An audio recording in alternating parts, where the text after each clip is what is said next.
Hi everyone, welcome to JR tutorials. I am your friend Rahul Jaiswal. तो दोस्तों, आखिरी पड़ाव आ चुका है, यानी आखिरी दिन आ चुका है। मात्र एक दिन बच गए हैं आपके अलजेब्रा को पेपर को स्टार्ट होने में। और मेरी तरफ से पूरी तैयारी हमने करा दी है। जैसा कि आप जानते हैं, कंटिन्यूअस पिछले जो 2 दिन में छुट्टी था अलजेब्रा के लिए, उसमें कंटिन्यूअस हार्ड कोर मेहनत हमने किया है और कंटिन्यूअस आपके लिए मेहनत करके वीडियोस रिकॉर्ड किए हैं। हर टाइप के वीडियोस, चाहे 1 मार्क्स वाले क्वेश्चन हो, चाहे 2 मार्क्स वाले क्वेश्चन हो, चाहे 3 मार्क्स वाले क्वेश्चन हो। हॉट्स क्वेश्चन का लाइव लिया था।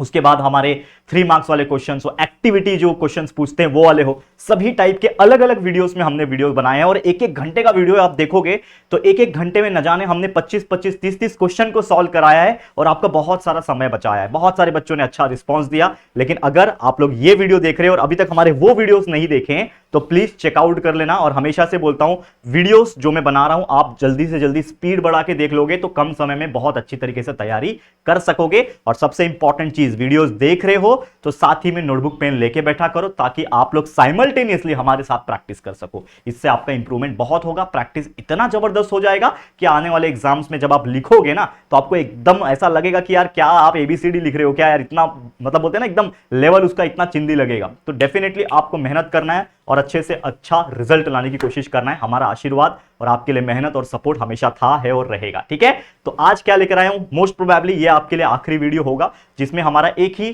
टॉपिक बच गया था। जो हम लोग 2 और 3 मार्क्स के क्वेश्चंस करा रहे थे उसके हमने फर्स्ट, सेकंड, थर्ड चैप्टर के कंटेंट दे दिए थे। आज हम कराएंगे चौथा, पांचवा और छठा चैप्टर, यानी फाइनेंशियल प्लानिंग, प्रोबेबिलिटी और स्टैटिस्टिक्स। ये चैप्टर्स के जो जो मोस्ट इंपॉर्टेंट मुझे लग रहे हैं 2 मार्क्स और 3 मार्क्स के कैटेगरीज में पूछ सकता है, वो सभी क्वेश्चंस में लेकर आऊंगा। 3-3, 4-4 क्वेश्चन से हर टॉपिक में से देखेंगे, मजा आएगा। आप लोग इस वीडियो का भी स्पीड 1.5 तक बढ़ा सकते हो और कम समय में आप वीडियोस देख के कंप्लीट कर सकते हो। बस एक रिक्वेस्ट है, हमने कई सारे वीडियोस ऑलरेडी बनाए हैं, उनको देखो, शेयर करो, टेलीग्राम ज्वाइन कर लो अगर अभी तक नहीं किया होगा तो। Link is given in the description box और वहां पे कई सारे वीडियोस के लिंक हमने रीशेयर किए हुए हैं, उस वीडियोस को भी ओपन करके देख सकते हो।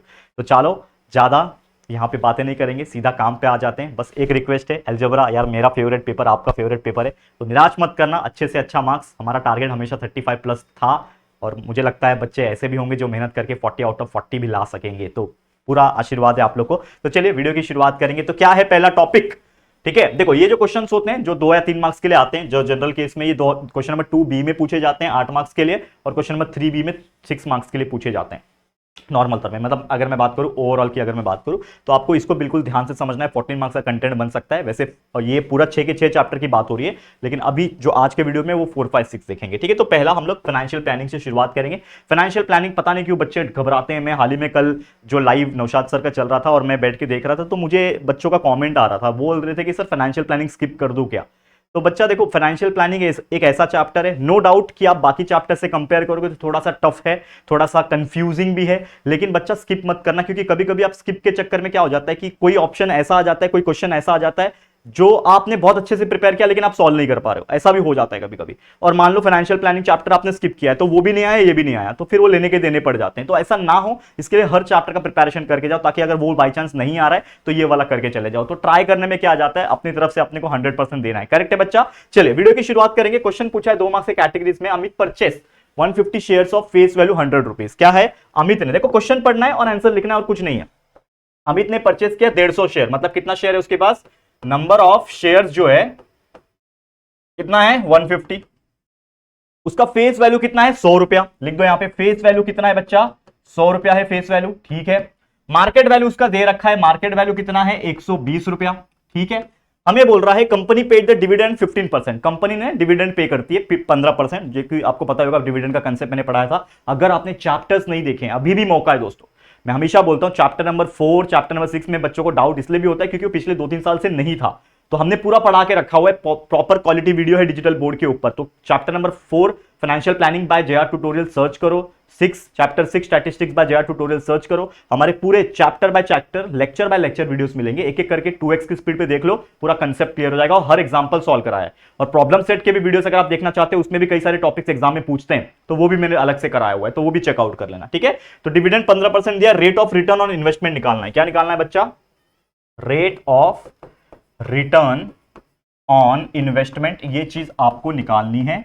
और एक और चीज दिया था जो मैंने लिखा नहीं, जो कि डिविडेंड का जो रेट है, डिविडेंड का जो रेट है वो है दोस्तों 15%। ठीक है, तो सबसे पहले जो चीज मुझे दी हुई है उसके हिसाब से हम एनालाइज करेंगे। बोल रहा है हम लोग को नंबर ऑफ शेयर, अगर आप देखो यहां पे तो नंबर ऑफ शेयर दे रखा है, नंबर ऑफ शेयर रखा है, फेस वैल्यू दे रखा है, मार्केट वैल्यू दे रखा है। तो उससे मुझे एक अंदाजा होता है कि मेरे पास नंबर ऑफ शेयर है और मार्केट वैल्यू है, तो मुझे पता चल जाएगा कि मैंने कितना पैसा डाला है मार्केट में। ठीक है, तो मैं लिखूंगा यहां पे सम इन्वेस्टेड, सम इन्वेस्टेड यानी कितना पैसा लग रहा है मार्केट में, कितना पैसा आपने इन्वेस्ट किया। तो सम इन्वेस्टेड का फॉर्मूला हो जाएगा that is number of shares multiply by उसका मार्केट वैल्यू जो चल रहा है। तो कितने शेयर है मेरे पास बताओ, नंबर ऑफ शेयर कितने हैं अमित के पास, 150 शेयर है।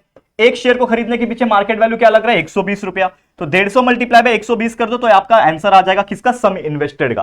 तो 15 10 150 होता है, 15 टू 30, मतलब ये हो गया 180, 180 और 2 जीरो आगे, 18,000 रुपया लगभग उसने इन्वेस्ट किया। मतलब जो अमित है उसने लगभग 18,000 रुपीज डाला होगा और उसने कितने शेयर खरीदे, डाल के 150 शेयर खरीदे, 120 का भाव पे उसको मिल गया। तो ये हमारा क्या आ गया दोस्तों, सम इन्वेस्टेड आ गया। एक बार जब सम इन्वेस्टेड आपको मिल जाएगा दोस्तों, तो हमको ये भी निकालना पड़ेगा कि डिविडेंड हर शेयर पे कितना मिल रहा है। तो हम निकालेंगे dividend, dividend on each share. अब डिविडेंड जो हर शेयर पे होता है दोस्तों, अगर हम वहां पे बात करें डिविडेंड हर शेयर का, तो हमको जो डिविडेंड दिया वो 15% दिया है। तो 15% किस पे होता है, हमेशा याद रखना, मैंने आपको बताया भी है कि डिविडेंड जो होता है वो हमेशा फेस वैल्यू पे मिलता है। तो 15% of face value, face value कितना है लिख दो, चाहिए तो एक यहाँ पे स्टेटमेंट 15% ऑफ फेस वैल्यू, यानी कि 15 upon 100 multiply by the face value here is 100 rupees. तो ये 100 कैंसिल, मतलब 15 रुपया जो है वो हर शेयर पे डिविडेंड मिल रहा है। लेकिन टोटल डिविडेंड कितना मिलेगा, जितना नंबर ऑफ शेयर्स होंगे तो हम वो भी निकाल सकते हैं। तो टोटल डिविडेंड, टोटल डिविडेंड कितना मिलेगा, जितने हमारे टोटल शेयर है, कितने शेयर है टोटल बच्चा, 150 शेयर है, तो 150 मल्टीप्लाई बाय 15 कर दो, ये आपका टोटल डिविडेंड दे देगा। 15 का कितना होता है, 15 का स्क्वायर कितना होता है बताओ, 225। ठीक है, तो ये हो जाएगा, कर लो। देखो अगर कुछ कंफ्यूजन रहेगा ना, यहां से कर लेगा, 15 मल्टीप्लाई बाय 15 कर लो, 5 5 25, 2 कैरी, 5 1 5 6 7 0 1 5 5 1 1 1 5 7 2 2। ठीक है, 225। ठीक है, तो 225 और आगे एक जीरो लग जाएगा यहाँ पे, 225 और इसका एक जीरो, तो ये 2,250 रुपया ये आ गया आपके लिए टोटल डिविडेंड। ये इतना आपको समझ में आ गया कि बच्चा, यहां तक मुझे नहीं लगता कोई दिक्कत हुई होगी। अब देखो यहां पे हमने क्या क्या निकाल लिया, थोड़ा सा ध्यान दो। हमने नंबर ऑफ शेयर निकाला, नंबर ऑफ शेयर दिया था, हमने निकाला सम इन्वेस्टेड। सम इन्वेस्टेड निकालने के बाद अगर आप देखोगे हमने डिविडेंड निकाल दिया, एक शेयर के पीछे टोटल डिविडेंड निकाल दिया, 2,250 लग रहा है। हमें निकालना क्या है दोस्तों, हमें निकालना है total rate of return on investment. हम निकालेंगे यहां पे rate of return on investment. लिखो यहां पे बच्चा, हमको क्या निकालना है, rate of return on investment. देखो ये बहुत ही इजी होता है, बस ये फॉर्मूला मेन था आपके लिए। Rate of return on investment का फॉर्मूला जो होता है वो ये, मतलब rate of return on investment का मतलब ये भी होता है कि आपने कितना शेयर खरीदा, मार्केट वैल्यू क्या था उसका, उसके हिसाब से डिविडेंड जब आपको मिल रहा है तो आपको कितना परसेंट रिटर्न मिल रहा है। हम बोलते हैं ना कि यार 50% रिटर्न मिल रहा है, 50 तो बहुत ज्यादा होता है वैसे, 15% 20% इज आइडियल। तो रेट ऑफ रिटर्न इन्वेस्टमेंट निकालने के लिए फॉर्मूला होता है कि जितना आपको टोटल डिविडेंड मिला है, जितना आपको टोटल डिविडेंड मिला है होल डिवाइडेड बाय जितना आपने पैसा इन्वेस्ट किया है, सम इन्वेस्टेड, इसको आप 100 से मल्टीप्लाई कर दो, आपका rate of return on investment आ जाएगा। तो यहां पे टोटल डिविडेंड आपको मिला है 2,250, 2,250 मिला है। टोटल पैसा आपने कितना डाला है मार्केट में, इन्वेस्ट कितना किया है, कितना आ गया, सम इन्वेस्टमेंट देखो ये वाला 18,000 रुपए आपने डाला है, तो 18,000 आपने डाला हुआ है, मल्टीप्लाई बाय 100 कर दो, तो ये 2 जीरो कैंसिल हो जाएगा, ये एक जीरो यहां पे कैंसिल हो जाएगा। 225 को 18 से डिवाइड करना है। I am using the calculator here, आप लोग बस 225 को साइड में कहीं पे 18 से डिवाइड कर दो, बहुत इजी है। 225 को मैंने डिवाइड किया किसके साथ, 18 के साथ, कितना आया 12.5, तो आपका rate of return of investment आ गया 12.5%। This is your final answer. तो इस प्रकार से ऐसे क्वेश्चंस आएंगे। अब देखो ये क्वेश्चंस मैं बोलूं तो लेंथी है, नो डाउट, लेकिन कंसेप्ट का खेल था। अगर आपको कंसेप्ट क्लियर है कि rate of return on investment और डिविडेंड वाला एग्जांपल आए तो किस तरीके से सॉल्व किया जाता है, आप इजीली निकाल सकते हो, no problem for that, easily निकलता है बच्चा। ये आपको समझ में आ गया। तो ये था हमारा पहला एग्जांपल। अब चलते हैं, देख लो एक बार स्क्रीनशॉट वगैरह लेना ले लो, हम चल देंगे हमारे अगले एग्जांपल की तरफ। क्या है अगला एग्जांपल, देखो क्या बोल रहा है क्वेश्चन, समझो कि ये हमारा Rupali purchase share of market value 300 रुपया, मार्केट वैल्यू उसने शेयर खरीदा, मार्केट वैल्यू उसका 300 रुपया। जो चीज दिख रहा है वो लिखते जाओ। If the brokerage rate, brokerage का रेट दे रखा है उन्होंने, ब्रोकरेज का रेट दे रखा है कितना, 0.5% का। Find the purchase value, purchase value निकालना है, यानी कितने ने खरीदा, उसका परचेस वैल्यू क्या था वो कैलकुलेट करना है। बहुत इजी एग्जांपल्स होते हैं ऐसे टाइप के एग्जांपल्स, ठीक है। तो चलो परचेस वैल्यू कैलकुलेट करेंगे हम लोग, ठीक है। तो सबसे पहले मार्केट वैल्यू हमारे पास 300 रुपया दिया था, ठीक है, ब्रोकरेज कितना दिया है, 0.5 दिया है, तो हम निकालेंगे ब्रोकरेज कितना लगेगा, ब्रोकरेज कितना लगेगा निकाल लेते हैं। तो ब्रोकरेज जो रेट दिया है 0.5% दिया हुआ है, तो 0.5% किसके ऊपर लगता है, 0.5 अपॉन 100। जो ब्रोकरेज होता है वो हमेशा किसके ऊपर लगता है दोस्तों, वो आपके मार्केट वैल्यू के ऊपर लगता है। तो brokerage 0.5 multiply by the market value is nothing but 300 रुपया। ठीक है, ये 2 जीरो कैंसल, 0.5 मल्टीप्लाई बाय 3 कितना हो जाएगा, 1.5 रुपया, 1.5 रुपीज। तो ये आपका क्या आ गया दोस्तों, ब्रोकरेज आ गया। Brokerage is equal to 1.5 rupees जो है वो आपको मिल गया। ठीक है, समझ में आ गया। अब जो आपका टोटल परचेस वैल्यू बनेगा, यहां पे आप लिख सकते हो परचेस वैल्यू, परचेस वैल्यू मतलब खरीदने का दाम। तो परचेस वैल्यू ऑफ शेयर कितना होगा बच्चा, परचेस वैल्यू ऑफ शेयर कितना होगा, जितने में खरीदा यानी मार्केट वैल्यू, उसके ऊपर कितना ब्रोकरेज दिया प्लस ब्रोकरेज, खत्म कहानी। बहुत सिंपल क्वेश्चन होते हैं ऐसे, परचेस वैल्यू के ऊपर आते हैं। तो मार्केट वैल्यू कितना है, 300 रुपया है, प्लस उसके ऊपर 1.5 रुपया और देना पड़ा जो कि है ब्रोकरेज चार्ज, तो 301.50 rupees. This is your correct answer, यानी purchase value of the share is 301 रुपया 5 पैसा, 50 पैसा। ठीक है, 1.5 रुपया है ना, करेक्ट, इजी है ना, करेक्ट है, यही था क्वेश्चन, यही था। तो 301.5 rupees, this is your correct answer. इस तरीके से आपको सॉल्व करना है, आंसर आपका आ जाएगा, 2 मार्क्स आपके हाथ में। ठीक है, अब ये क्वेश्चन देखो, ये तो हो गया आपका, ये क्वेश्चन 2 मार्क्स के कैटेगरीज में पूछ सकते हैं। अगला क्वेश्चन को एकदम ध्यान से सुनना, क्या क्वेश्चन दिया हुआ है। ठीक है, ये क्वेश्चन को समझो, क्या बोल रहा है question, a share is sold, यहां पे शेयर बेचा जा रहा है, यहां पे शेयर परचेस किया जा रहा था, यहां पे शेयर बेचा जा रहा है। क्वेश्चन समझो, A share is sold for market value of 2000, market value कितना है शेयर का, 2000 रुपीज है। Brokerage is paid at the rate, brokerage का रेट दिया हुआ है अगेन, तो ब्रोकरेज रेट इज 0.5%।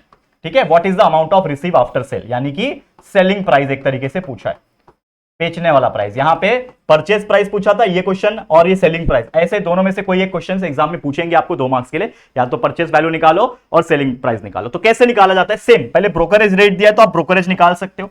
जब आपको ब्रोकरेज रेट दिया है तो आप ब्रोकरेज निकाल सकते हो। कैसे निकालते हैं ब्रोकरेज, कितना रेट है उसका, 0.5% है, यानी 0.5 अपॉन 100 किस पे लगता है ब्रोकरेज, ऑब्वियसली जो उसका मार्केट प्राइस होता है, यानी 2000 पे लगेगा। 2 जीरो यहां पे कैंसल। ठीक है, 0.5 मल्टीप्लाई बाय 10 हो जाएगा 5 मल्टीप्लाई बाय 2 इज 10, 10 आएगा बराबर, 10 रुपीज, 10 रुपया लग रहा है उसके ऊपर ब्रोकरेज। अब हमको निकालना क्या है बच्चा, अगेन ध्यान देना, हमको निकालना है आपका सेलिंग प्राइस ऑफ शेयर, यानी बेचने वाला price, selling price of share.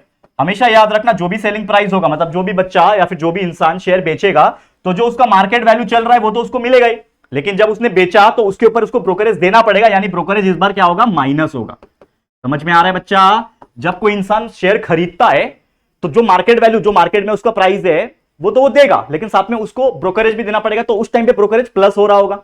लेकिन जब वो कोई शेयर बेच रहा है तो उस टाइम पे जो मार्केट वैल्यू है वो तो उसको मिल रहा होगा, लेकिन उसमें से जो ब्रोकरेज है वो कट के मिलेगा, यानी माइनस होके मिलेगा। समझ में आया, यही डिफरेंस है, याद रखना। तो परचेस वैल्यू में share market value plus brokerage होता है, और सेलिंग प्राइस में, बेचने वाले प्राइस में मार्केट वैल्यू माइनस ब्रोकरेज होता है। तो मार्केट वैल्यू है आपका कितना, 2000 रुपया, माइनस कर दो 10 रुपया, कितना मिलेगा, 1990 रुपया उसको मिल जाएगा। तो 1990 rupees, this is your correct answer. इस तरीके से आपको क्वेश्चंस को सॉल्व करना है, बहुत बेहतरीन तरीके से हमने यहां पे बताने की कोशिश कर दी है। करेक्ट है बच्चा, करेक्ट है। चलो आगे बढ़ जाते हैं, नेक्स्ट क्वेश्चन पे चलते हैं। अगला क्वेश्चन क्या आ गया, बहुत ही बेहतरीन, वंस अगेन क्वेश्चन क्या बोल रहा है, एमएस रियलिटी पेंट। ठीक है ना, यहां पे क्या बोल रहा है, एक एमएस रियलिटी पेंट है जिसने सोल्ड किया 2 tins of lustre paint, each of taxable value 3000 रुपया। मतलब यहां पे उसने पेंट का डब्बा बेचा, और हर पेंट के डब्बे को बेचने का, टीन के बेचने का उसको 3000 मिल रहा है। तो टोटल टीन, 2 टीन है, तो टोटल टैक्सेबल वैल्यू जो बनेगा, टोटल टैक्सेबल वैल्यू जो बनेगा वो कितना बनेगा, 2 टीन बेच रहा है 3-3 हजार में, मतलब 6000 रुपया आ जाएगा उसका आंसर, 6000 रुपीज। टोटल उसका टैक्सेबल वैल्यू कितना है, 6000 रुपीज। अब क्या बोल रहे हैं, फाइंड द जीएसटी एट 28%। तो रेट ऑफ जीएसटी दिया हुआ यहां पे, rate of GST is equal to 28%। हमको बस निकालना क्या है, बस जीएसटी निकालना है। तो सबसे पहली बात बच्चा, जीएसटी निकालने के लिए फंडा क्या होता है, अगर आपको जीएसटी निकालना ही है तो फंडा आपको पता ही है कि जितना भी आपका परसेंट ऑफ जीएसटी होता है वो उसके टैक्सेबल वैल्यू पे अप्लाई कर दो, ऑटोमेटिकली जो निकलेगा आपका रेट ऑफ जीएसटी जो है वो निकल जाएगा। करेक्ट है बच्चा, हमको निकालना है जीएसटी। तो रेट ऑफ जीएसटी दिया हुआ है, GST is equal to rate of GST multiply by taxable value.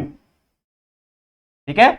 तो रेट ऑफ जीएसटी कितना है 28%, यानी 28% ऑफ टैक्सेबल वैल्यू है 6000, ठीक है, यानी कि 28/100 multiply by 6000। 0 gets cancel, 0 gets cancel, 6 8 48, 4 carry, 6 2 12, 13 14 15 16, 168 हो गया और आगे 0, 1680 रुपीज, मतलब उसको कितना जीएसटी लगा 1628 रुपया, सॉरी 80 रुपया, 1680 रुपीज जो है वो क्या लगा दोस्तों, टोटल जीएसटी लगा। ठीक है, तो इस तरीके से क्वेश्चंस आएंगे तो आप लोग उसको बिंदास सॉल्व कर सकते हो और आपके 2 मार्क्स जो है वहीं पे सिक्योर हो जाएंगे। समझ में आया? तो ऐसे क्वेश्चंस को जितना हो सके प्रैक्टिस करके ले लेना। ठीक है बच्चा, क्लियर है, इजी है यहां तक। फाइनेंशियल प्लानिंग स्किप करोगे अभी? नहीं स्किप करोगे यार, डेफिनेटली स्किप नहीं करना है, बहुत इजी होता है, बस आपका कंसंट्रेशन होना चाहिए। I know little bit lengthy and tough is there, confusing is there, लेकिन definitely if you are doing so hard मेहनत एंड प्रैक्टिस करते रहोगे तो वो बाकी चीजें आपको इजी लग जाएगी, है कि नहीं दोस्तों? और कंटिन्यूअस आपके लिए हार्डवर्क मैं भी कर रहा हूं ठीक है, वो मत भूलना, बस एग्जाम्स के बाद भूल मत जाना मुझे, जैसे मुझे पता है हमारे बच्चे हमसे कनेक्टेड हो, तो इसलिए मैं बार बार बोलता हूं कि आप 10वीं पढ़ने के बाद 11वीं में हमारे जेआर कॉलेज चैनल पे आ सकते हो। आपको पता है ना हमारा चैनल का नाम है जेआर कॉलेज, ये जो जेआर ट्यूटोरियल्स ये 10वीं तक है, इसमें 11वीं और 12वीं के भी वीडियोस है, लेकिन अलग से एक सेपरेट चैनल बना दिया जिसका नाम है जेआर कॉलेज। सर्च करना यूट्यूब पे मिल जाएगा। लगभग 1,20,25,000 सब्सक्राइबर्स हो चुके हैं वहां पे भी, आप प्यार दिखाओगे तो उस पे भी हम 1 मिलियन टच करेंगे, लेकिन टाइम लगेगा, 1 साल 2 साल 3 साल भी लग सकता है, लेकिन आप साथ दोगे हमारा तो यार डेफिनेटली वो आंकड़ा को भी हम टच कर सकते हैं। लेकिन प्यार और मोहब्बत आप देते रहना बस, ठीक है? हार्डवर्क किया जा रहा है, अभी से नहीं, 2-3 साल 4 साल हो गए। चलिए ये बात कर लेते हैं। एक कुरियर सर्विस एजेंट है जिसने चार्ज किया total 590 rupees to courier a parcel from Nashik to Nagpur. देखो ये वाला एग्जांपल शायद मैंने कराया था, मुझे याद आ रहा है, उड़ान बैच में। ठीक है, चलो, in the tax invoice taxable value is 500 rupees, on which CGST is 45 rupees and SGST is, find the rate of GST charge. हमको क्या निकालना है? रेट ऑफ जीएसटी चार्ज निकालना है। तो पहली बात तो यहां पे उन्होंने दे रखा है कि जो सीजीएसटी का पैसा लग रहा है और एसजीएसटी का जो पैसा लग रहा है दोनों सेम ही लगता है। पहली बात तो वो लग रहा है 45 रुपीज। क्या लग रहा है? देखो यहां पे ध्यान से, 45 रुपीज लग रहा है, और क्वेश्चन को पढ़ो ध्यान से, 45 रुपीज लग रहा है। सीजीएसटी और एसजीएसटी का जो चार्ज है वो 45 रुपीज लग रहा है। अब मुझे पता है कि जो टोटल जीएसटी होता है बच्चा, जो टोटल जीएसटी जो होता है वो होता है आपका सीजीएसटी प्लस एसजीएसटी। ठीक है, तो अगर मुझे टोटल जीएसटी निकालना है तो सीजीएसटी का 45 रुपीज है, एसजीएसटी का भी 45 रुपीज है, तो कुल मिला के कितना हो जाएगा बच्चा? कुल मिला के हो जाएगा 90 रुपया, यानी कि टोटल जीएसटी आपको मिल गया 90 रुपया। हमको निकालना क्या है? ध्यान देना फिर से, हमको निकालना क्या है? हमको निकालना है find the rate of GST. तो रेट ऑफ जीएसटी के लिए फॉर्मूला क्या है? Rate of GST. Rate of GST कैसे निकालते हैं यार? कितना इजी कंसेप्ट है। अगर हम बात करें कभी भी, देखो कभी भी आपको ऐसा रेट ऑफ जीएसटी का क्वेश्चन आया तो हमको पता है कि जो जीएसटी होता है, जो जीएसटी होता है उसको हम लोग टैक्सेबल वैल्यू से डिवाइड कर देंगे तो रेट ऑफ जीएसटी निकल जाएगा। अलग अलग फॉर्मूला होता है, ठीक है ना, इसमें अलग अलग फॉर्मूला होता है, करेक्ट है कि नहीं बच्चा?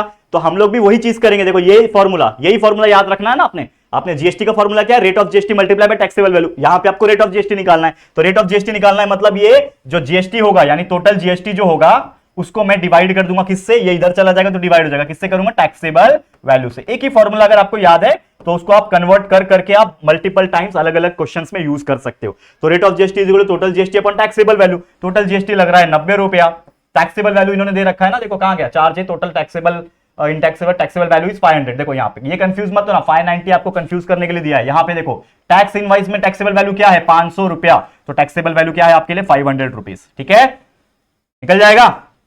0 गेट्स कैंसल, मल्टीप्लाई बाय 100 तो करना भूल ही गया, वो भी कर दो। ठीक है, रेट ऑफ जीएसटी रेट निकाल रहे हो तो मल्टीप्लाई बाय 100 करना पड़ेगा। ठीक है, ये हो गया। 10 यहां कैंसिल कर दो, कितना आ जाएगा? 9 मल्टीप्लाई बाय 10, 90 अपॉन 5, 5 1 जा 5, 5 18 जा 90 होता है। तो रेट ऑफ जीएसटी कितना आ गया? 18%, 18% आ गया आपका रेट ऑफ जीएसटी। देखो कितना बेहतरीन और इजी क्वेश्चन था। तो रेट ऑफ जीएसटी आपको मिल गया है बच्चा, जो कि इतना इजी क्वेश्चन है कि मैं आपको क्या ही बताऊं, है कि नहीं बच्चा? कमेंट करके बताओ मुझे, कमेंट करके बताओ। ठीक है, तो इस तरीके से हमने 4-5 एग्जांपल सॉल्व कर दिया है जो कि 2 मार्क्स से कैटेगरीज में पूछ सकते हैं। ठीक है, सॉरी बच्चा थोड़ा सा हेल्थ इश्यूज है। चलो आगे बढ़ जाते हैं। नेक्स्ट क्वेश्चन नंबर 3B, यानी कि अब ये जो क्वेश्चंस आएंगे ये 3-3 मार्क्स वाले क्वेश्चन आएगा। अब इसके पहले जितने भी हमने देखा ये सब 2-2 मार्क्स के कैटेगरीज में पूछ सकते हैं। अब यहां पे थोड़ा सा नजर डालते हैं, ये क्वेश्चन 3 मार्क्स के लिए पूछा जा सकता है। और रेडीमेड क्लोथ शॉपकीपर, कपड़े का व्यापारी है जो 5% डिस्काउंट दे रहा है ड्रेस के ऊपर 1000 रुपीज के, ड्रेस ऑफ 1000 रुपए, मतलब जो प्राइस है, प्राइस ऑफ ड्रेस, या फिर आप बोल सकते हो प्रिंटेड प्राइस बोल सकते हो इसको, आप प्रिंटेड प्राइस ज्यादा बोलना बेटर रहेगा, जो लिखा हुआ प्राइस रहता है। तो प्रिंटेड प्राइस ऑफ ड्रेस कितना है बच्चा? ड्रेस का प्रिंटेड प्राइस 1000 रुपया है, वो डिस्काउंट दे रहा है कि 5% डिस्काउंट। डिस्काउंट कितना दे रहा है बच्चा? 5% दे रहा है, वो भी लिख दो। 5% जो है वो डिस्काउंट दे रहा है। जीएसटी चार्ज कर रहा है 5%। जीएसटी जो रेट है वो दे रखा है इन्होंने, 5% जीएसटी को चार्ज कर रहा है रिमेनिंग अमाउंट पे। What is the purchase price? यहां पे भी आपको परचेज प्राइस निकालना है, जो कि अगेन बहुत इजी क्वेश्चन है। तो अगेन पहले तो प्रिंटेड प्राइस दिया है, फिर डिस्काउंट दे रखा है। तो जब प्रिंटेड प्राइस दिया है तो डिस्काउंट जो दिया है, तो हम डिस्काउंट निकाल सकते हैं ना बच्चा। तो सबसे पहले हम क्या निकालते हैं? डिस्काउंट निकालते हैं। तो डिस्काउंट कैसे निकलेगा? डिस्काउंट कैसे निकलेगा? किस पे डिस्काउंट दे रहा है? वो 5% पे दे रहा है, मतलब 5% के रेट पे दे रहा है। किस पे देगा? 5% ऑफ द प्रिंटेड प्राइस, जो कि है 1000 रुपीज। ऐसा लिखो यहां पे, 5% of printed price of dress पे दे रहा है।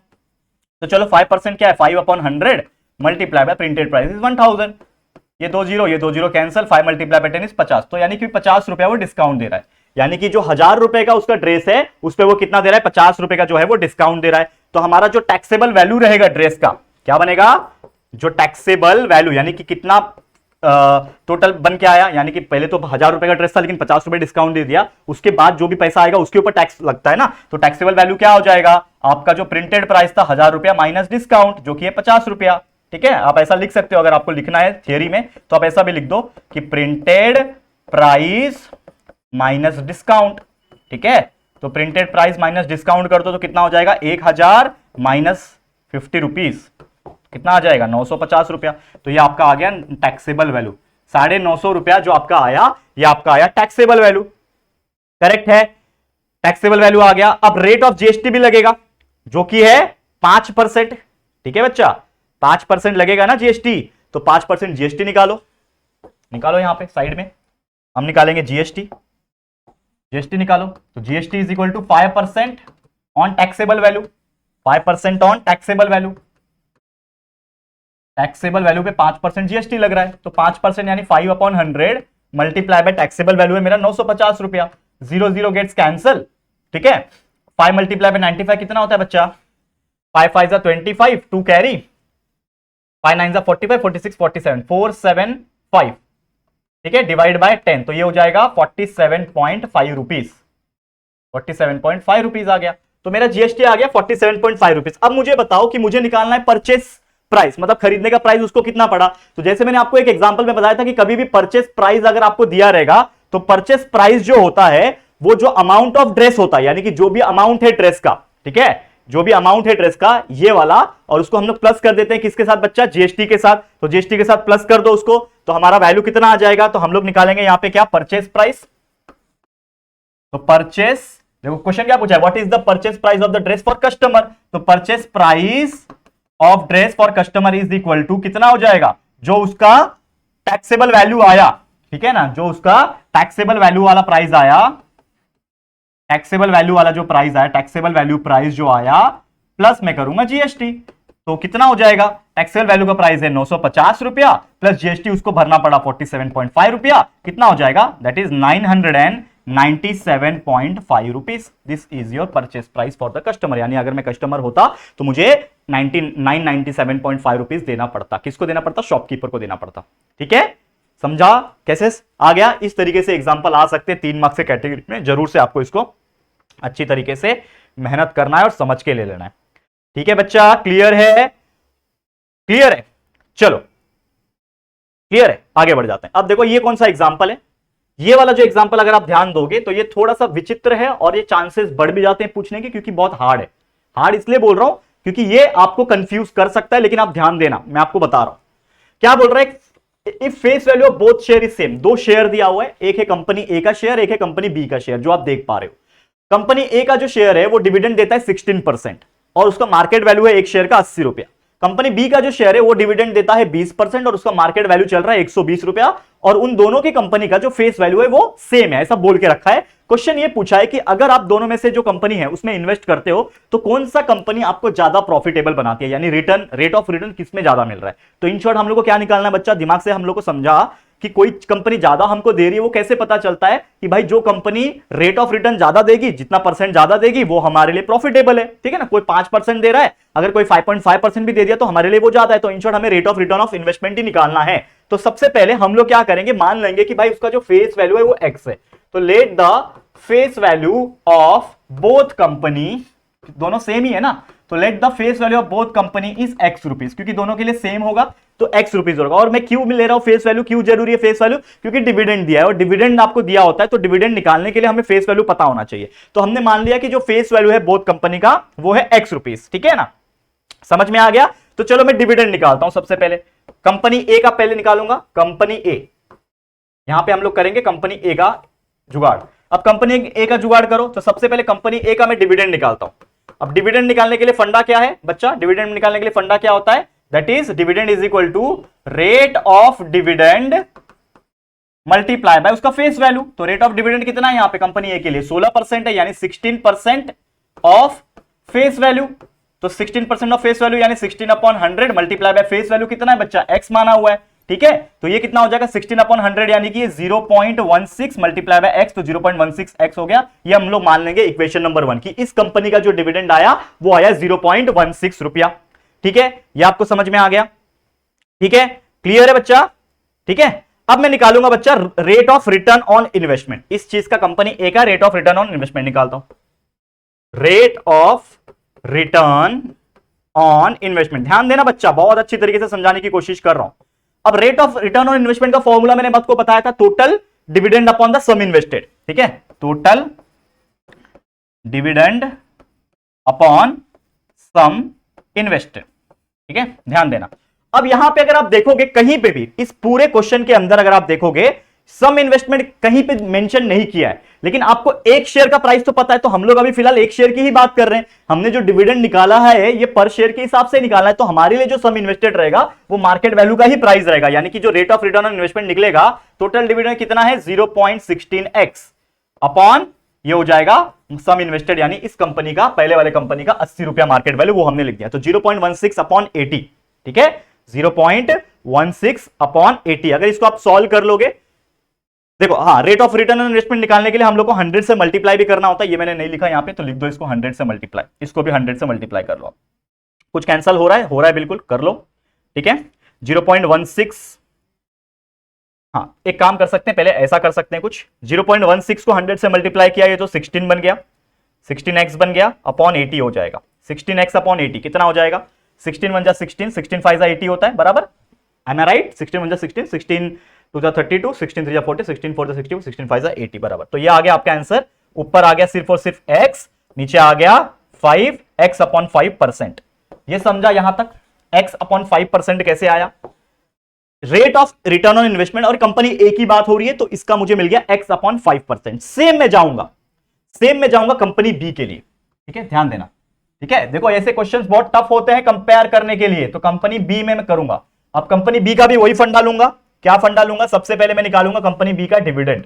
तो कंपनी बी का डिविडेंड अगर मुझे निकालना है, यानी कि उसका जो रेट ऑफ डिविडेंड है, उसको मैं मल्टीप्लाई करना चाहूंगा उसके फेस वैल्यू के साथ। तो रेट ऑफ डिविडेंड मुझे पता है, कंपनी बी का रेट ऑफ डिविडेंड है 20%, यानी 20% उसका फेस वैल्यू, ठीक है, यानी कि 20 upon 100 multiply by face value is x। Face value हमने x माना हुआ है, तो यहां पे 0 0 गेट्स कैंसिल, 2 अपॉन 10 आ जाएगा, करेक्ट है। और 2 अपॉन 10 यानी कितना होता है, 0.2 होता है, जहां तक मुझे पता है। तो ये हो जाएगा 0.2x। तो आपका डिविडेंड मिल गया 0.2x, इसको आप मान लो इक्वेशन नंबर 2। इसका आया था 0.16x, इसका आया था 0.2x। ये आपको समझ में आ गया। डिविडेंड हमने निकाल दिया, तो सेम उसी प्रकार जैसे हमने यहां पे रेट ऑफ रिटर्न इन्वेस्टमेंट निकाला, यहां पे भी निकाल लेता हूं मैं इसका, इस कंपनी के लिए rate of return on investment, इसके लिए भी निकाल लेते हैं। और फॉर्मूला हमारा वही रहेगा, that is total dividend upon sum invested, कितना पैसा इन्वेस्ट किया, मल्टीप्लाई बाय 100। तो टोटल डिविडेंड क्या है हमारा, फिलहाल में तो यही है 0.2x है। कितना पैसा इन्वेस्ट कर रहा है, कितना है उसका, कंपनी बी के लिए मार्केट वैल्यू कितना है, 120 रुपया है, मल्टीप्लाई बाय 100, ठीक है, मल्टीप्लाई बाय 100।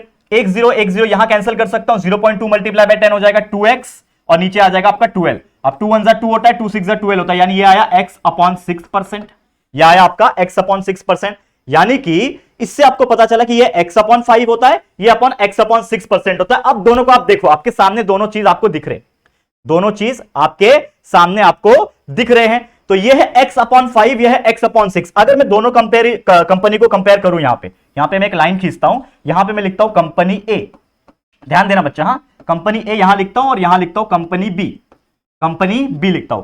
कंपनी ए जो है ये रिटर्न कितना दे रहा है, x अपॉन 5% दे रहा है, ठीक है। कंपनी बी जो रिटर्न दे रहा है वो x अपॉन 6% दे रहा है। अब मान लो कि मैं x के जगह पे क्या डालता हूं, 100 डालता हूं, मान लो दोनों के लिए सेम। तो x के जगह पे जब मैंने 100 डाला तो ये हो जाएगा 100 अपॉन 5, तो कितना हो जाएगा ये 20%, समझा।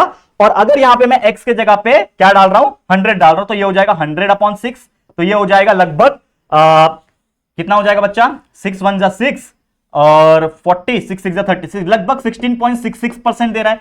तो अगर आप दोनों को देखो, कंपनी ए को देखो, यहां पे ध्यान देना, कंपनी ए को देखो और कंपनी बी को देखो, तो ये लगभग 20% देगा, ये आपको 16.66% देगा अगर मैंने x की जगह पे 100 मान के चला। मतलब इससे अंदाजा क्या मिला, इससे अंदाजा ये मिला कि कंपनी ए जो होगा वो आपको कंपनी बी से ज्यादा रिटर्न देगा, क्योंकि ये x अपॉन 5 है। ऑब्वियसली डिनोमिनेटर छोटा है तो ऑब्वियसली जो वैल्यू आएगा वो ऊपर का बड़ा आएगा। तो हम लोग क्या बोल सकते हैं भाई, क्लियर कट बोल सकते हैं, देयरफॉर नीचे लिख दो, आप स्टेटमेंट लिखो, क्या लिखोगे, therefore company A gives more return than company B. Company A जो है कंपनी बी से ज्यादा रिटर्न देगी, और इसीलिए जो हमारा क्वेश्चन पूछा था कि कौन सा इन्वेस्टमेंट प्रॉफिटेबल है, तो आप लिखोगे लास्ट में, जगह मेरा खत्म हो गया लेकिन आप लोग लास्ट में लिखना, क्या लिखोगे कि company A is more profitable than company B, इस तरीके से आप लिखोगे। समझ में आ गया। तो ऐसे क्वेश्चंस को दबा के प्रैक्टिस कर लेना। मुझे हल्का हल्का याद आ रहा है कि जब मैंने प्रॉब्लम सेट पढ़ाया था तो सेम ऐसे टाइप के एग्जांपल मैंने कराए थे, प्रॉब्लम सेट में कराए थे कि ये कुछ उसके प्रैक्टिस सेट में कराए थे, मुझे याद है मैंने कराया हुआ है ऐसे एग्जांपल्स को। मतलब इसी प्रकार का था, हो सकता है वैल्यू अलग हो, लेकिन आपको इसी प्रकार से सॉल्व करना है और डेफिनेटली आपका आंसर आ जाएगा। समझ में आ गया दोस्तों, कितना ईजी था। अब आप मुझे बताओ कि क्या यार इससे ईजी एग्जाम्पल कुछ हो सकता है क्या, बताओ मुझे। समझ में आ रहा है, क्लियर, आगे बढ़ जाएं, अगले क्वेश्चन पे चलें। चलिए नेक्स्ट क्वेश्चन पे चलते हैं। अब आ गया नेक्स्ट क्वेश्चन, मतलब अगला चैप्टर ही आ गया। समझ में आ गया, देखो आधा घंटा लग गया एक ही चैप्टर को पूरा कराने में, क्वेश्चन नंबर 2 और 3 के क्वेश्चन। अब यहां पे फटाफट देखते हैं कि आपका जो चैप्टर नंबर 5 है प्रोबेबिलिटी, इसमें से 2 और 3 मार्क्स के क्वेश्चंस कैसे बन सकते हैं और क्या क्या इंपॉर्टेंट चीज है। तो ये 2 मार्क्स के कैटेगरी में पूछा है, box contain 5 red ball, 8 blue ball and 3 green pens. Sorry ball नहीं है, पेन्स है, माफ करना। एक बॉक्स है जिसमें 5 रेड पेन है, 8 ब्लू पेन है और 3 ग्रीन पेन है। Rutuja wants to pick up a pen at random, ये मैंने उड़ान बैच में कराया था, याद है। ऋतुजा एक पेन उठाना चाहती है randomly, what is the probability that the pen picked up is blue. बहुत इजी क्वेश्चन है। सबसे पहले आप क्या बनाओगे, सैंपल स्पेस बनाओगे, ठीक है ना। सबसे पहले आप क्या बनाओगे दोस्तों, सैंपल स्पेस बनाओगे। तो let sample space, let S be the sample space, let S be the sample space. तो S will be equal to क्या हो जाएगा बताओ, 5 रेड पेन है प्लस 8 ब्लू पेन है प्लस 3 ग्रीन पेन है, ठीक है ना।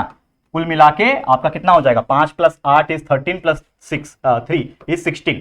तो आपका नंबर ऑफ एस जो आ गया वो आ गया 16, ठीक है। नंबर ऑफ एस आपको मिल गया 16, यानी कि टोटल कितने पेन है, 16 पेन है। अब हम ले लेंगे लेट, हमको क्या निकालना है, पेन पिक्ड इज ब्लू, यानी कि हम ले लेंगे let A be the event, let A be the event of getting the pen picked up is blue, यानी कि जो पेन उठाऊंगा वो ब्लू होना चाहिए। उसका क्या प्रोबेबिलिटी आएगा, तो ए इज इक्वल टू कितने ऐसे पेन है जो ब्लू है, 8 ही पेन है, तो लिख दो 8 ब्लू पेन, ठीक है। तो हमारा नंबर ऑफ ए कितना हो जाएगा, हो जाएगा 8। तो इसका प्रोबेबिलिटी कैसे निकालेंगे बच्चा, probability of A is nothing but number of A divide by number of S, यही फॉर्मूला है। नंबर ऑफ ए मेरा 8 है, नंबर ऑफ एस 16 है, 8 1 जा 8, 8 2 जा 16, 1/2 इज द करेक्ट आंसर। कितना इजी क्वेश्चन था, आपको यहां से 2 मार्क्स देके चले जाएगा। अब आप देखो यहां पे कितना इजी तरीके से हमने इसको सॉल्व करके दिखा दिया, ठीक है,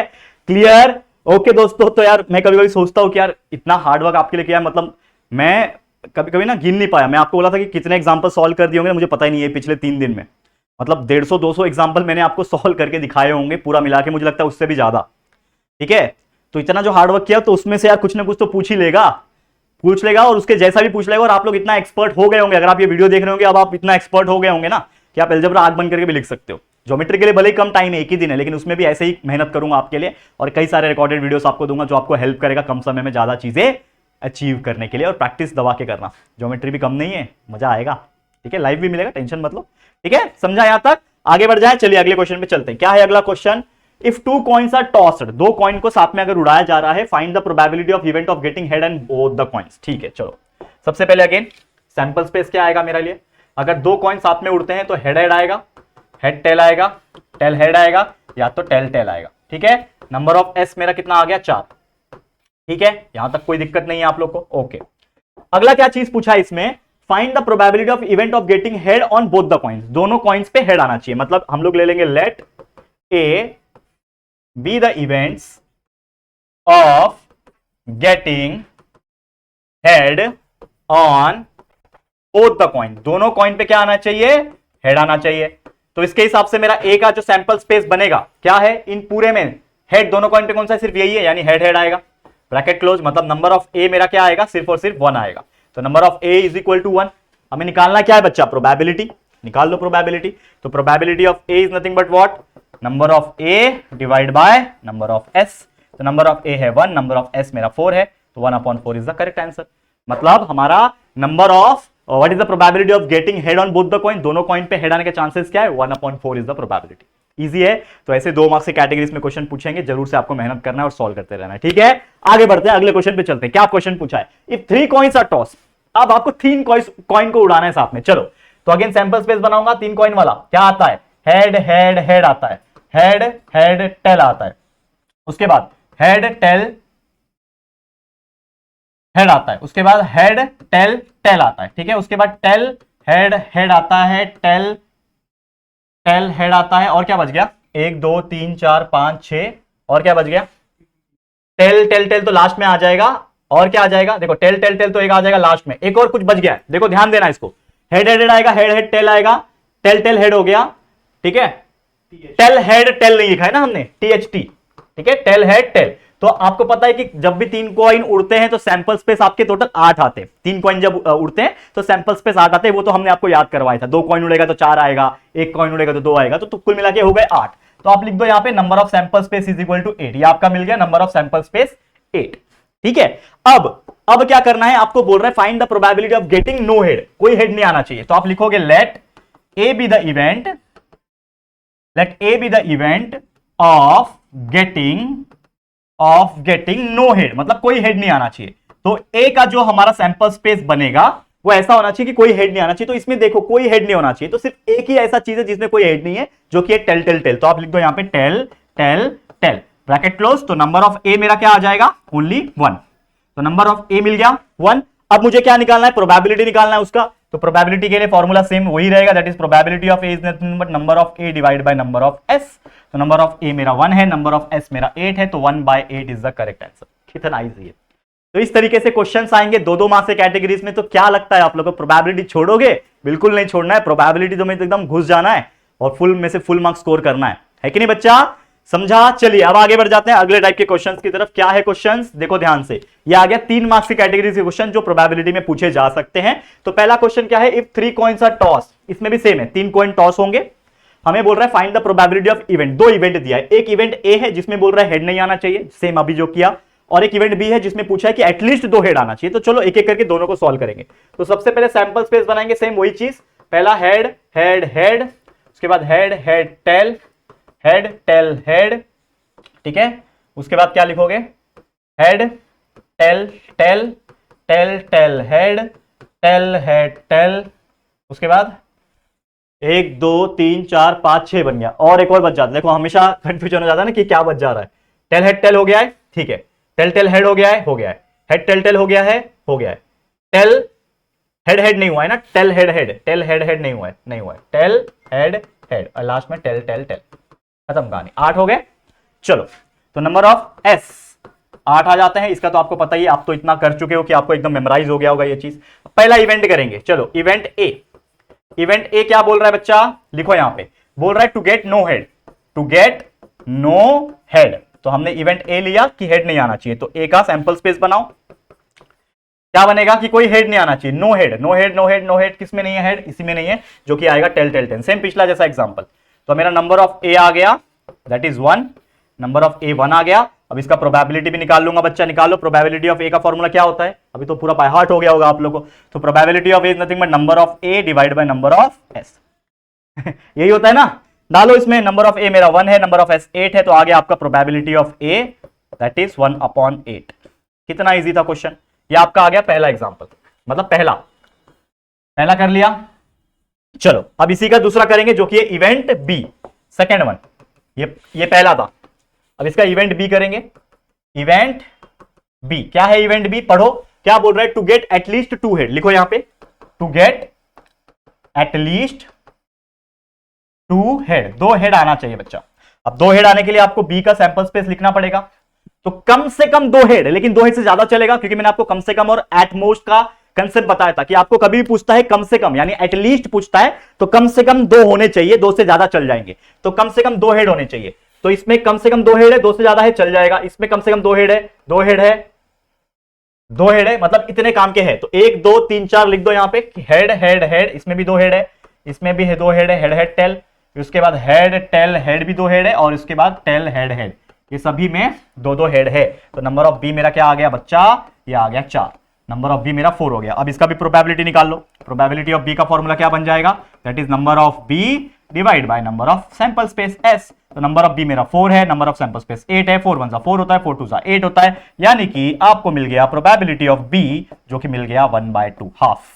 this is your final answer, है कि नहीं, इजी। तो दैट इज द क्वेश्चन जो हमने सॉल्व करके दिखाया। कितना इजी था, इसको बेहतरीन तरीके से आपको प्रैक्टिस करके लेना है। और मुझे लगता है यार पिछले 2 दिन से इतना हमने एग्जांपल्स करा दिया है कि यार मुझे ही ध्यान में नहीं है, कम से कम 150 के आसपास तो एग्जांपल करा दिया होगा इतने सारे वीडियोस में, करेक्ट।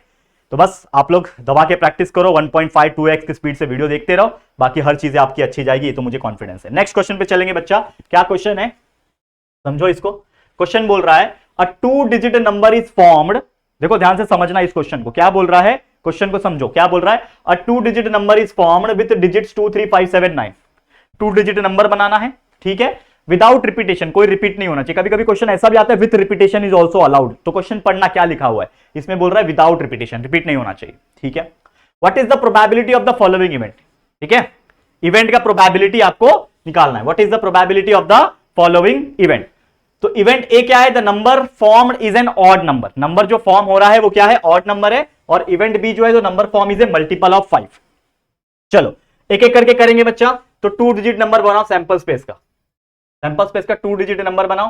2 है, 2 के साथ 3 बनेगा 23 25 27 29 32 35 37 39, ठीक है। और क्या है 52 53 57 59, उसके बाद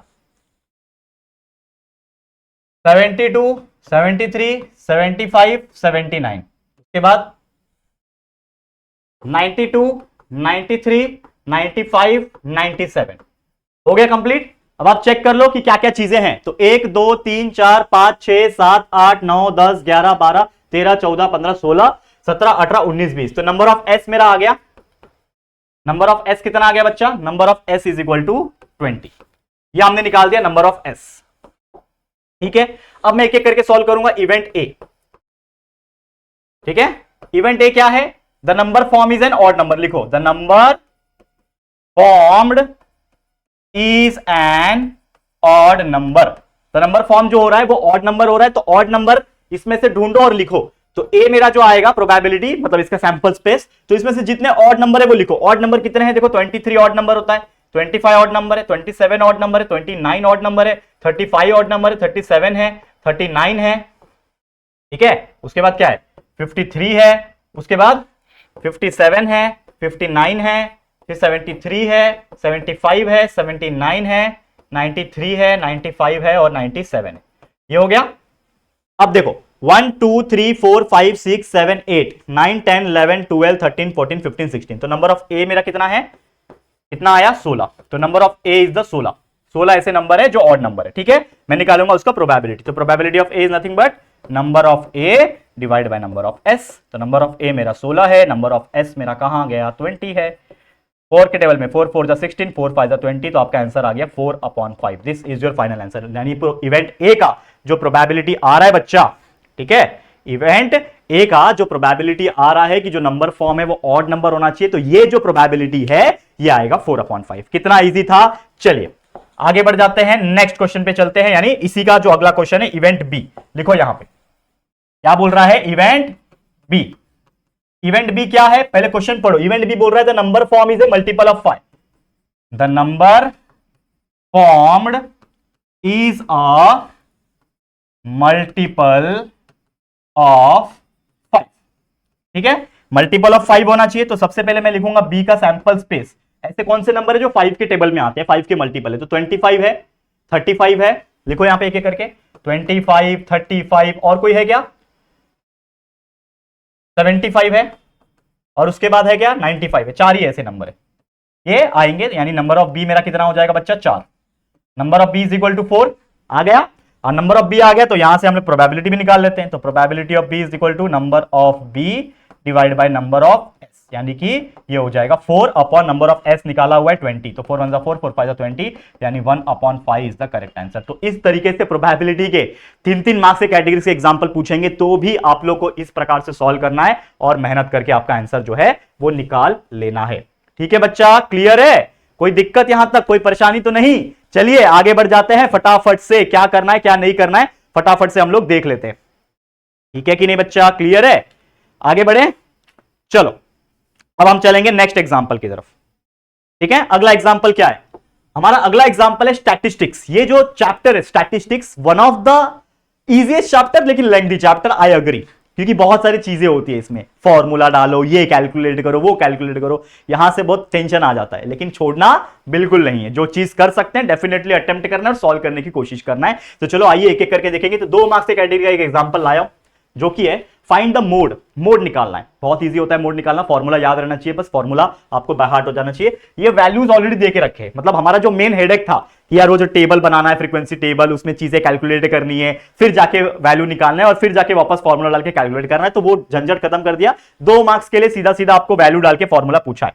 ठीक है, तो मोड के लिए फॉर्मूला होता है दोस्तों L प्लस, फॉर्मूला आपको याद रखना है मोड के लिए जो फॉर्मूला होता है वो होता है दोस्तों F1 minus F0 upon 2F1 minus F0 minus F2, इस पूरे को H से मल्टीप्लाई करना होता है। तो ये आपका मोड के लिए फॉर्मूला होता है, आपको बिल्कुल एकदम बाय हार्ट करके ले लेना है। अब इसमें वैल्यूज को मैं एक एक करके पुट करूंगा। तो L मेरा है 60, L 60 दिया हुआ है, प्लस F1 माइनस F0 यानी 100 माइनस F0 कितना है 70, whole divided bye 2F1, F1 कितना है 100, तो 2 मल्टीप्लाई बाय 100 माइनस F0 कितना है 70 माइनस F2 कितना है 80, एंड ये पूरा जो है divide by multiply by H है, H कितना है 20। ठीक है, is equal to 60 plus 100 minus 70 is equal to 30 upon 200 minus 70। अब देखो एक और चीज कर सकते हो, यहाँ पे ये 200 आ गया, माइनस 70 माइनस 80 होता है माइनस 150, तो लिख दो डायरेक्टली और मल्टीप्लाई बाय 20। ठीक है, सॉल्व करने का ही यहाँ पे मार्क्स है बच्चा। देखो यहाँ पे है 60 प्लस तो है ही, देखो 60 प्लस तो है ही, 30 अपॉन 200 माइनस 150 होता है, कितना होता है देखो, ये 30 ऊपर है, नीचे 200 माइनस 150 होता है 50, और ये मल्टीप्लाई हो रहा है किसके साथ, 20 के साथ। ठीक है, अब सॉल्व कर लो। तो 60 प्लस ये 0 कैंसिल हो जाएगा, 30 मल्टीप्लाई बाय 2 कितना होता है, यहाँ पे ऐसे कर लो, 5 1 जा 5, 5 6 जा 30, तो 6 मल्टीप्लाई बाय 2 12, तो 60 प्लस 12 हो जाएगा। ठीक है, तो दैट इज नथिंग बट 72। तो आपका आंसर आ गया मोड का, मोड इज इक्वल टू 72। कितना इजी था क्वेश्चन, अब आप देखो कितना इजी तरीके से हमने इसको सॉल्व करके आपको दिखा दिया है। तो मोड कितना आ गया बच्चा, 72। इजी है, आगे बढ़े। चलिए नेक्स्ट एग्जांपल पे चलते हैं। अगला एग्जांपल है prepare a frequency table from the following distribution table, यानी कि आपको फ्रीक्वेंसी टेबल बनाना है। ये एक चीज दिया हुआ है, अब आपको पता है ये चीज जो है, जो आप देख पा रहे हो, ये क्या है पहले तो समझो। ठीक है, एक डब्बा बना लो पहले, यहां पे मैं आपको समझाता हूं क्या चीज है। ऐसे क्वेश्चंस कंफ्यूज करने के लिए दिए होते हैं, prepare a frequency table from the following distribution. अब इसको आप देखो, ये है आपका क्लास और ये दिया है CF, और क्यूमुलेटिव फ्रीक्वेंसी जहां दिखता है तो आपको पता है मीडियन है। सॉल्व नहीं करना है, बस फ्रीक्वेंसी टेबल ड्रॉ करना है। तो सबसे पहले जो क्लास दिया है उसके लिए अलग से मैं कॉलम बना लेता हूं, क्लास के लिए कॉलम बना लो। यहां पे मैं बनाऊंगा क्लास के लिए कॉलम। ठीक है, यहां पे मेरा क्लास रहेगा, देखो ध्यान से, यहां पे मेरा क्लास रहेगा, लिख दिया मैंने क्लास। अब मुझे पता है मीडियन जब भी होता है तो मीडियन के बाद क्लास के बाद आता है फ्रीक्वेंसी और उसके बाद आता है क्यूमुलेटिव फ्रीक्वेंसी, यानी एक डब्बा ऐड होगा यहां पे एक डब्बा ऐड होगा और यहां पे आएगा आपके लिए फ्रीक्वेंसी, जिसको हम लोग FI बोलते हैं। ठीक है, फ्रीक्वेंसी FI। ठीक है, और उसके बाद आपका आता है क्यूमुलेटिव फ्रीक्वेंसी, क्यूमुलेटिव फ्रीक्वेंसी आता है, जिसको हम लोग CF बोलते हैं। करेक्ट है, CF बोलते हैं। तो हमें वैल्यूज को डालना है, लेकिन पहले क्लास जो है वो लिख दो बच्चा।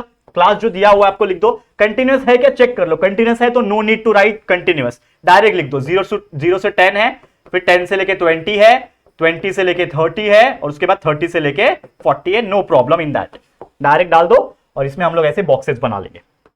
आपको डब्बा ही बनाना था बस, और कुछ नहीं। ठीक है, ये आपको दिया हुआ है। ठीक है, अब आप देखोगे तो क्लास हमेशा, जब भी एग्जांपल मीडियन का जब हम देखते हैं, क्वेश्चन जब देखते हैं, तो हमेशा क्लास दिया होता है और क्लास के बाजू में उसका फ्रीक्वेंसी दिया होता है और क्यूमुलेटिव फ्रीक्वेंसी हम निकालते हैं। इसमें क्या दिया है, इसमें आपका क्लास दिया है और cumulative frequency less than type का देके रखा है, मतलब ये वाला कॉलम देके रखा है। तो यहां पे लिख दो वैल्यू 6, 18, 28 और 30, ये उन्होंने दे रखा है। यहां पे एकदम विचित्र काम उन्होंने किया है, और इसीलिए ऐसा क्वेश्चन आ सकता है 2 मार्क्स कैटेगरी में कि आपको उल्टा फ्रीक्वेंसी टेबल ड्रॉ करना है, मतलब उल्टा काम करना है। तो हमेशा याद रखना कि जो क्यूमुलेटिव फ्रीक्वेंसी का फर्स्ट कॉलम होता है, फ्रीक्वेंसी का फर्स्ट कॉलम होता है, वो सेम होता है। ठीक है, तो हम लोग जो अगला कॉलम होता है वो प्लस होता है। अब यहां पे हम करेंगे माइनस। यहां पे 18 आया, वो 18 क्यों आएगा, क्योंकि यहां पे कुछ ऐसा नंबर होगा, उसको हम लोग 6 के साथ प्लस करेंगे तो वो 18 आएगा। तो 18 माइनस 6 करूंगा तो 12 आ जाएगा। ठीक है, 18 माइनस 6 करूंगा तो 12 आ जाएगा। ठीक है, वैसे अगला 28 माइनस 12 कर दूंगा तो ये हो जाएगा 16। समझ में आ रहा है, 28 माइनस, सॉरी माफ करना, 16 नहीं, 28 माइनस 18 10 आ जाएगा। तभी तो यहां पे हुआ, देखो पहला कॉलम जो होता है वो सेम होता है। ठीक है ना, पहला कॉलम सेम होता है। फिर आप ये करते हो 6 प्लस 12 18 आ गया। ठीक है, फिर 18 प्लस 10 आ गया 28। ठीक है, अब 28 प्लस ऐसा क्या करूं कि आ जाए, तो इसके लिए 30 माइनस 28 करूंगा तो यहां पे 12 आ जाएगा। ठीक है, और हमेशा याद रखना कि जो फ्रीक्वेंसी होता है, इसको अगर मैं प्लस करूंगा टोटल फ्रीक्वेंसी, तो 6, देखो 12 12 24, 6 30, और ये कितना हो जाएगा, ये 2 आएगा, माफ करना। ठीक है, 2 आएगा बराबर। 38 में से 30 में से 28 माइनस गया 2, तो कितना हो जाएगा, 6 2 18 2 20 और ये 30, तो ये आपका 30 आ जाएगा। और मैं हमेशा बोलता हूं कि जो n होता है, यानी कि जो टोटल फ्रीक्वेंसी आता है और जो क्यूमुलेटिव फ्रीक्वेंसी का आखिरी जो आता है वो सेम आता है। तो इस तरीके से आपने एक नया फ्रीक्वेंसी टेबल बना दिया और ये आपका बन गया एक फ्रीक्वेंसी टेबल, और आपको 2 मार्क्स मिल जाएगा। इस तरीके से आपको कैलकुलेट करना है। समझ में आ गया बच्चा, बहुत ईजी होते हैं ऐसे एग्जाम्पल्स, बस मेहनत करना है और हार नहीं मानना है। चलिए आगे बढ़ते हैं। नेक्स्ट एग्जाम्पल क्या है, समझो। Find the mean by direct method. Mean निकालना है डायरेक्ट मेथड से, बहुत ईजी होता है। पहले डब्बा बनाएंगे, डब्बा बनाओ, एक सेकेंड, डब्बा बनाए। चलो सबसे पहले क्या लिखते हैं इसमें बच्चा, क्लास।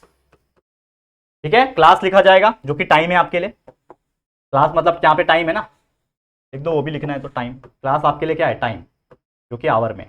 ठीक है, लिख दो यहाँ पे क्लास। क्लास के बाद क्या होता है आपके लिए, एक्सआई। ठीक है ना, उसके बाद आपके लिए होता है फ्रीक्वेंसी। ठीक है, क्लास, क्लास मार्क हो गया, ये आपके लिए क्लास मार्क होता है। ठीक है, क्लास मार्क, उसके बाद होता है फ्रीक्वेंसी, और लास्ट में कॉलम होता है जो कि होता है आपके लिए F I X I. Frequency आपका एफ आई होता है।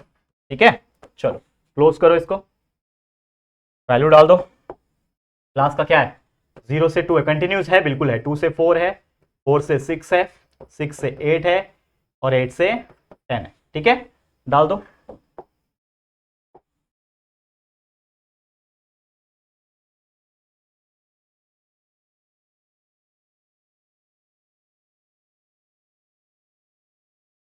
डाल दिया। देखो अब एक्स एक्स आई क्लास मार्क जो होता है आपके लिए वो क्या होता है, 0 से 2, मतलब इसका हो जाएगा 0 2 प्लस 0 अपॉन 2, यानी हो जाएगा 1। 2 प्लस 4 6 अपॉन 2, यानी हो जाएगा 3। 4 प्लस 6 10 अपॉन 2, यानी हो जाएगा 5, ये हो जाएगा 7, ये हो जाएगा 9। इतना तो आपको समझ में आ गया। ठीक है, टोटल। उसके बाद फ्रीक्वेंसी जो है वो एज इट इज लिख दोगे, 7 है, 18 है, 12 है, 10 है, 3 है। सबमिशन ऑफ एफ आई निकाल लो टोटल करके, कितना आ जाएगा, 7 3 10, 10 10 20, 20 और 30 50, ये आ गया आपका 50। एफ आई एक्स आई कर लो, यानी इसको इससे मल्टीप्लाई करो, 7 मल्टीप्लाई बाय 1 7, 18 3 जा 54, 12 5 जा 60, 10 7 जा 70, 3 9 जा 27। इसको भी प्लस कर लो, summation of F I X I को आ जाएगा टोटल। तो कितना हो जाएगा, देखो ये 27, 97, 97 और 97 और 7 कितना होता है, 97 और 7 104, 104 और 60, 164, 168 और ये 50, 168 प्लस 50, 8, 6, 5, 11, 2, 218, कितना आ गया? 218 आ गया, 218 आ गया। ठीक है, कैलकुलेट एक बार कर लेना, हो सकता है कुछ मिस्टेक हो जाती है कभी कभी काउंटिंग में, तो आप लोग वो कर लेना, बाकी तो मेथड समझाने का काम मेरा है, टेंशन मत लेना। ये निकल गया। अब आपको निकालना है क्या बच्चा? मीन। डायरेक्ट मेथड से निकालना है, तो mean is equal to X bar is equal to summation of F I X I whole divided by F I. This is the formula. F I X I है 218, divide करना है 50 के साथ, कर लो। 218 को 50 से डिवाइड कर लो, आपका मीन आ जाएगा। मैं कैलकुलेटर ले रहा हूं, ठीक है, चलो। 218 डिवाइड बाय 50, 4.36 आएगा। ठीक है, 218 डिवाइड बाय 50, तो आपका मीन आ गया 4.36। इजी था क्वेश्चन। तो इस प्रकार से आपको ऐसे क्वेश्चंस को सॉल्व करने हैं, बहुत अच्छी तरीके से आपको मार्क्स जो है मिल जाएंगे। ठीक है, यहां तक कोई दिक्कत, कोई परेशानी नहीं हुई होगी। चलो आगे बढ़ जाते हैं। अगला क्वेश्चन क्या है? Draw a pi diagram. Pi diagram क्या होता है? गोल सर्कल बनाना है, उसमें देना है सेंट्रल एंगल पता होना चाहिए पाई डायग्राम के लिए। तो सबसे पहले हम लोग एक टेबल बनाएंगे जिसमें सेंट्रल एंगल निकालेंगे। ठीक है, देखो ध्यान से, ये आपका पहले जो क्रॉप है उसका क्रॉप आ जाएगा। ठीक है, और उसके बाद उसका सेंट्रल एंगल। यही 2-3 चीज होती है सेंटर पाई डायग्राम के लिए। पाई डायग्राम के लिए क्या होता है? 2-3 चीजें होती है, बस आपको ध्यान में रखनी होती है। ये बहुत ईजी होता है। ठीक है, क्लियर है? तो पाई डायग्राम का निकालेंगे। चलो, सेंट्रल एंगल के लिए जगह छोड़ देता हूं अच्छा खासा। देखो, ये आपके लिए पहला जवार, उसके बाद वीट, फिर शुगर केन, और आपका नेक्स्ट है वेजिटेबल्स। ठीक है, ये हो गया। यहाँ पे कैलकुलेट करते हैं हम लोग। इसमें लिख दो आप ये, दैट इज क्रॉप का टाइप्स। यहाँ पे आपका लिख दो एरियाज इन हेक्टर, हेक्टर में है। और यहाँ पे आएगा सेंट्रल एंगल, सेंट्रल एंगल का कैलकुलेशन। ठीक है, इसमें पार्टीशंस खींच लेते हैं। पार्टीशन मार दो, एक यहाँ पे आ जाएगा, एक यहाँ आ जाएगा, एक यहाँ आ जाएगा, और एक यहाँ आ जाएगा। ठीक है, चलो वैल्यू पुट ऑन कर दो। सेंट्रल एंगल एरियाज भी दिया हुआ है 40, 60, 50 और 30, इसका टोटल कर लो। 100 हो गया, 150, 180, तो आपका ये आ गया 180 टोटल। ठीक है, एरियाज जो है टोटल जो आ गया 180 आ गया। तो सेंट्रल एंगल निकालने का फॉर्मूला क्या है? अगर आपको पता है तो थीटा इज इक्वल टू कितना हो जाएगा? जितना आपका जवार है, तो जवार कितना है? 40 है, ये 40 है। टोटल कितना है? कितने में से? 180 में से। तो 40/180 इंटू सेंट्रल एंगल निकालने के लिए 360 से मल्टीप्लाई करना पड़ता है। This is the formula. 0 0 यहाँ कैंसिल हो गया। ठीक है, और 9 के टेबल में 9 2 18, 9 4 36। ठीक है, 2 1 2, 2 10 40, 10 मल्टीप्लाई बाय 4 हो गया 40। ठीक है ना? नहीं रे, 40 नहीं आया। 10 4 40, 2 2 220 होता है, 20 24 80 आएगा, माफ करना 80 आएगा। ठीक है, अब ठीक है। वैसे ये हो जाएगा theta is equal to 60/180 multiply by 360। एक और चीज डायरेक्ट कर सकते हैं, 180 बन जाए 180 होता है, 180 2 होता है 360, 60 मल्टीप्लाई बाय 2 आ जाएगा 120, डायरेक्ट आ गया। थीटा इज इक्वल टू ये है 50, 50 अपॉन कितने में से? 180 में से multiply by 360 is equal to 180 बन जाए 180, 180 2 360, 50 मल्टीप्लाई बाय 2 इज 100। ठीक है, ये सब डिग्री में बच्चा लिख देना, यहाँ पे डिग्री ऊपर लिखना। ठीक है, वैसे ये 30 है, तो theta is equal to 30 divide by 180 multiply by 360, 360 1 जा, ये 2 जा, 3 मल्टीप्लाई बाय 2 60 डिग्री। ठीक है, तो इसको काउंट कर लो, कुल मिला के 360 आना चाहिए। 80 120 200 360, तो टोटल ये 360 डिग्री आ रहा है। ठीक है ना, टोटल आपका आ रहा है 360, मतलब आपने करेक्ट किया। अब कुछ नहीं करना है, अब आपका फेवरेट चीज करना है आपको। क्या फेवरेट चीज है आपका? सर्कल ड्रॉ करना है। आप एक डिवाइडर लोगे, कंपास लोगे, एक सर्कल बना दोगे। अब सर्कल का एक सेंटर पॉइंट तो हमेशा होता है वहां पे। देखो मेरा हाथ से कर रहा हूं तो थोड़ा बहुत गड़बड़ रहेगा, आपका प्रोट्रैक्टर लेना है। सबसे पहले प्रोट्रैक्टर और स्केल की हेल्प से सबसे पहले एक लाइन खींच दो। क्या करोगे बच्चा? एक यहाँ पे स्ट्रेट लाइन खींच देना, यहाँ पे एक स्ट्रेट लाइन एक रेफरेंस के लिए लेना। उसके बाद सबसे पहला एंगल क्या है? 80 डिग्री का। तो आप प्रोटेक्टर रखोगे यहाँ पे, 80 डिग्री की मार्किंग करेंगे, जो कि लगभग यहाँ पे आ जाएगा। 80 डिग्री आ गया। ठीक है, लिख दो यहाँ पे, ये कितना आया आपके लिए? 80 डिग्री। 80 डिग्री किसका है? जवार का है, तो यहाँ पे आप लिख दोगे जवार। ठीक है, वो बाद में लिखना, चलो मैं पहले एंगल बना देता हूँ। फिर ये आपका एक लाइन आ गया, ये आपका रेफरेंस लाइन आ गया। इस पे प्रोटेक्टर रखोगे और 120 डिग्री जो है मार्क करोगे, तो लगभग आपका कहाँ पे आएगा? यहाँ के आसपास आएगा 180। ठीक है ना, 180 120 डिग्री यहाँ पे आएगा, करीब यहाँ तक आएगा। ठीक है, तो ये आपका आ गया 120 डिग्री। ये आ गया 120 डिग्री। फिर इस पे लाइन रखोगे, अगला कितना बनाना है, 100 का बनाना है, ठीक है। तो 100 का लगभग कितना आ जाएगा, यहाँ पे देखो मैं अपने हाथ से बना रहा हूँ, इसके लिए गड़बड़ है, आप लोग प्रोटेक्टर से बनाओगे तो ये लगभग 100 डिग्री यहाँ पे आ जाएगा, ठीक है। 100 डिग्री यहाँ पे आ जाएगा और उसके बाद जो बच जाता है ये आपका 60 डिग्री है जो बच गया वो, और ये आपका 100 डिग्री है, ठीक है। ये आपने एंगल लिख दिया। अब जिसका जो है उसका नाम लिख दो। पहला क्या था, 80 डिग्री वाला जवार, तो लिख दो यहाँ पे जवार। 120 डिग्री वाला कौन सा था, वीट, यहाँ पे लिख दो वीट, ठीक है। उसके बाद 100 डिग्री वाला कौन सा था, शुगर केन, तो यहाँ पे लिख दो शुगर केन। और लास्ट में आपका 60 डिग्री वाला क्या था, वेजिटेबल, तो लिख दो यहाँ पे वेजिटेबल, ठीक है। तो इस तरीके से आपने पाई डायग्राम को बिल्कुल आसानी से बना दिया है। इस तरीके से करोगे, इसका और इसका मिला के आपको 3 में से 3 मार्क्स मिल जाएंगे, ठीक है। समझ में आ गया। चलो एक आखिरी क्वेश्चन है, इसको भी देख लेते हैं, जो कि हिस्टोग्राम के ऊपर। ऐसे कई सारे एग्जांपल ऑलरेडी मैंने कराए हैं, लेकिन हिस्टोग्राम के ऊपर 3 मार्क्स की कैटेगरी में एग्जांपल पूछता है, ठीक है। चलो देख लेते हैं इसको। तो सबसे पहले हिस्टोग्राम बनाने के लिए सबसे इंपॉर्टेंट चीज होता है चेक करना कि क्या वो क्लास कंटिन्यूअस है कि नहीं। तो 60 to 80 है, 80 to 100 है, मतलब कंटिन्यूअस है, कोई दिक्कत की बात नहीं है। तो डायरेक्ट आप लोग चार्ट बना सकते हो, ठीक है ना। आपको अलग से टेबल बनाने की जरूरत नहीं, बनाना है तो बना लो, पर कोई जरूरत भी नहीं है उसकी। तो मैं सीधा क्या लेता हूं, मैं एक ये ले लेता हूं, क्या बोलते हैं उसको, मेरे पास है क्या, चेक कर लेता हूं, ग्राफ ले लेता हूं। और इस ग्राफ पे मैं हिस्टोग्राम ड्रॉ करूंगा, ठीक है। इस ग्राफ पे हिस्टोग्राम ड्रॉ करेंगे। क्या करना है, हिस्टोग्राम ड्रॉ करने के लिए आपको लाइन खींचने, ठीक है। क्या करना है, हिस्टोग्राम के लिए लाइन खींचने हैं। तो यहाँ पे एक स्ट्रेट लाइन खींचता हूँ ऐसा, यहाँ पे एक स्ट्रेट लाइन खींचता हूँ यहाँ पे, जो कि आपको एक्स और वाई एक्सिस देगा। तो ये आपके लिए एक्स एक्सिस हो गया, ये आपके लिए वाई एक्सिस हो गया, ठीक है। यहाँ पे एक्स, यहाँ पे वाई। उसके बाद आपको पता ही है कि पहला जो शुरू होता है उसके बीच में हमेशा क्रिंक होता है। तो आपने यहाँ पे क्या करना है, क्रिंक को ड्रॉ करना है। मान लो आपका ये शुरू हो रहा है यहाँ पे, तो आपने एक क्रिंक को ड्रॉ करना है, ठीक है। दैट इज ये आपको बताता है कि यहाँ पे कोई ऑब्जेक्शन नहीं है, कोई ऑब्जर्वेशन नहीं है। तो यहाँ से पहला शुरू कर दो। पहला क्या है आपके लिए, पहला आपके लिए टाइम है 60 to 80, ठीक है। तो आप लिख दो यहाँ पे 60, यहाँ से कर दो 80, ठीक है। उसके बाद यहाँ पे कर दो 100, उसके बाद यहाँ पे कर दो 120, और उसके बाद यहाँ पे कर दो 140, और यहाँ पे कर दो 160। कर दिया आपने। अब यहाँ पे आपने क्या लिखा है, नंबर ऑफ स्टूडेंट्स, तो यहाँ पे लिख दो, लिखना जरूरी भी है बच्चा। यहाँ पे आप लिख दो number of students. Number of students कितने हैं चेक कर लो। नंबर ऑफ स्टूडेंट्स है 14, 20, 24, 22। तो हम लोग दो दो का गैप बना सकते हैं, लेकिन दो ज्यादा छोटा हो जाएगा, ठीक है। 4 का गैप बना ले, ज्यादा बेटर रहेगा। तो ये समझ लो यहाँ पे ये 4, 8, 12, 16, 20, 24, हाइएस्ट है 24, उससे ज्यादा कुछ नहीं है। तो ये हो जाएगा 4, 8, 12, 16, 20 और 24 का हमने बना दिया।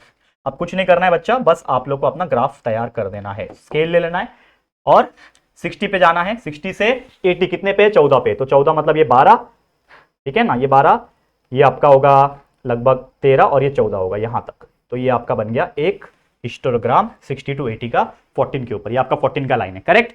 उसके बाद है 80 to 100 का 20 पे। तो 80 से 100 का 20 पे, 20 किधर होगा, देखो 20 का लाइन यहाँ पे है, ये 20 का लाइन है। तो यहां से लेके यहां तक आना है और ये बना देना है। ये आपका बन गया 80 to 100। उसके बाद 100 से 120, 100 से 120 है कितने पे है, 24 पे। तो 24 पे जाना है, तो और थोड़ा ऊपर जाओगे आप लोग, ठीक है। और यहां से यहां और सीधा आ जाओ नीचे। ये बन गया 120 का।